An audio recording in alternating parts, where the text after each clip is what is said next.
Sementara itu, pemirsa, dari Benar Meriah dilaporkan Komisi Independen Pemilihan KIP Kabupaten Benar Meriah menggelar simulasi untuk kedua kalinya dalam rangka persiapan untuk pelaksanaan pemilu 14 Februari 2024 mendatang untuk Pileg dan Pilpres. Berikut liputan untuk Anda.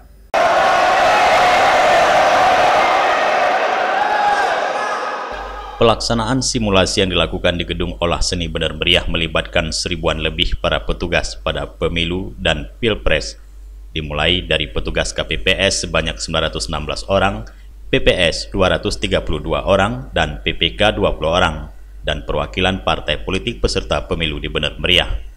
Keterlibatan banyak pihak ini karena pada pemilu tahun ini ada penggunaan aplikasi Sirekap, sehingga petugas nantinya akan lebih mudah untuk menjalankan tugas sebagai petugas dalam pemilu.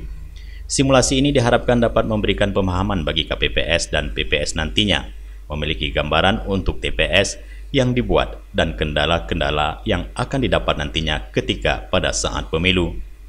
Simulasi hari ini memang merupakan simulasi kedua, tetapi peserta yang kita libatkan hari ini memang lebih banyak, terutama karena KPPS kita kan sudah dibentuk.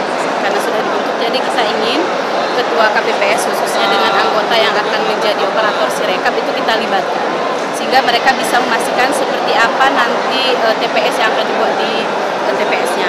Kalau yang pertama itu kita belum ada KPPS, itu baru masih tingkat PPS saja. Kemudian yang simulasi kedua juga kita melibatkan lebih banyak tamu undangan dari luar, seperti ada dari partai politik gitu. Kalau yang pertama kan tidak ada, cuma internal kita saja. Sekarang dari ketua partai politik kita libatkan juga, kemudian juga ada kita libatkan dari unsur-unsur wartawan, Forkopimda yang terkait dengan kepemiluan.